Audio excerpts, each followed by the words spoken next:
अब हम करेंगे क्वेश्चन नंबर 11। क्या दे रखा है? A manufacturer has 3 machine operators A B and C.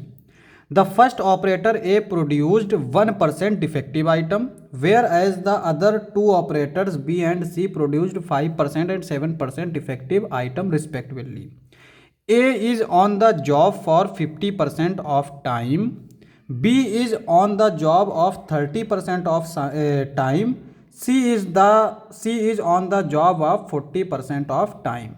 A defective item is produced. What is the probability that it produced by A? अब सुनो, हमारा जब भी हम लोग जो प्रोबेबिलिटी फाइंड करते हैं उसमें ए हमेशा बाद में रहता है। ए हमेशा बाद में रहता है। पहले क्या आता है? E1 E2 E3 जो भी हो। अब यहाँ पे कह रहे हैं what is the probability that it was produced by A. इसका मतलब ए जो ऑपरेटर है ना उसके बारे में पूछ रहा है, तो ए पहले आता है तो ज़्यादातर हम लोग इसको E1 मानेंगे। तो हमसे ये चीज़ पूछ रहा है, तो इससे हमें क्या पता चलता है? इससे हमें E1 E2 E3 ए ये सारी चीज़ें मिल जाती हैं। तो यहाँ पे अगर हम लोग देखें E1, तो E1 क्या होगा? टाइम कंज्यूम्ड बाई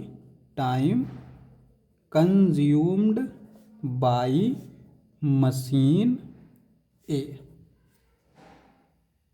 अब यहाँ पे कभी कभी जहन में आता है कि E1 E2 तो हमारा कुछ और भी हो सकता है। भाई जाहिर है, जो पहले चीज़ें दे रखी होती हैं हम लोग की आदत होती है कि जो पहला पैराग्राफ दे रखा होता है उसमें हम E1 E2 ढूंढते हैं। तो कई सारे लोग E1 E2 किसको ढूंढ लेते हैं? Defective item. E1 मान लेंगे 1% डिफेक्टिव आइटम, E2 मान लेंगे 5% डिफेक्टिव आइटम, 7% डिफेक्टिव आइटम। अच्छा यहाँ पे देखो, डिफेक्टिव आइटम ये हमारा कॉमन है, ठीक है। अब ऐसे तो कहेंगे कि यहाँ पे टाइम भी कॉमन है, लेकिन हम लोग यहाँ पे इसको भी देख सकते हैं। अगर कभी कभी ना जहन चले तो आखिरी वाला सेंटेंस दे सकते हैं और उसके ज़रिए हम लोग ये लिख सकते हैं।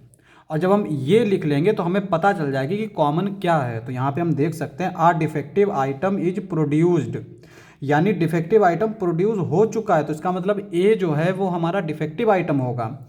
वाट is the probability that it was produced by A? तो इसका मतलब यहाँ पे मशीन ए जो है वो हमारा E1 होगा। तो यहाँ पे हम लोग चूंकि जो हमें मशीन ए के द्वारा दे रखा है वो परसेंटेज टाइम में दे रखा है, इसीलिए हम लोग E1 को मानते हैं time consumed by machine A. E2 हो जाएगा हमारा time consumed by machine B. E3 हो जाएगा time consumed by machine C. ठीक है। तो कभी भी अगर ये कन्फ्यूज़न आ जाए कि E1 E2 E3 किसको मानेंगे, तो बेसिकली हम लोग उसका जो क्वेश्चन पूछ रहा है उसके ज़रिए हम लोग ये लिख लेंगे, है ना। कभी कभी तो डायरेक्ट हमें दिख जाता है E1 E2 E3, लेकिन कभी कभी नहीं दिख रहा होता है तो हम इसका इस्तेमाल कर सकते हैं। ए हमारा क्या है? Defective item.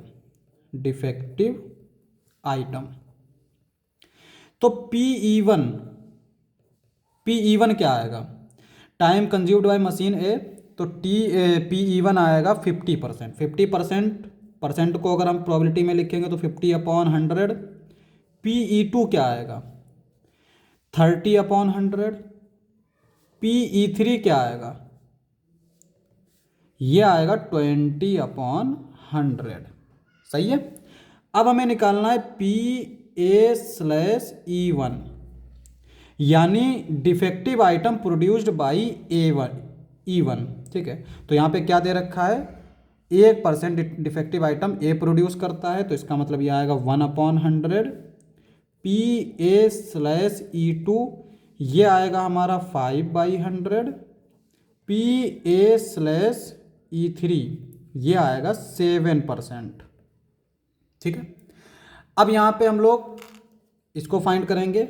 PE1/A ये आएगा हमारा PE1 into PA/E1 upon PE1 into PA/E1 plus PE2 into PA/E2 plus PE3 into PA/E3 ये आ जाएगा। अब यहाँ पे देखो वैल्यू रख देते हैं, तो ऊपर आ जाएगा PE1 मतलब 50/100 इंटू ये आ जाएगा 1/100। नीचे क्या आएगा?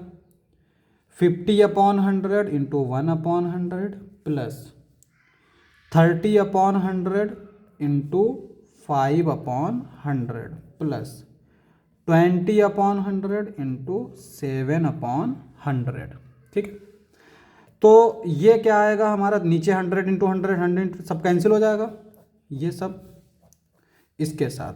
तो ऊपर क्या बचेगा 50 और नीचे क्या बचेगा 50 प्लस 5 3 15 यानी 150 प्लस 7 2 14 यानी 140।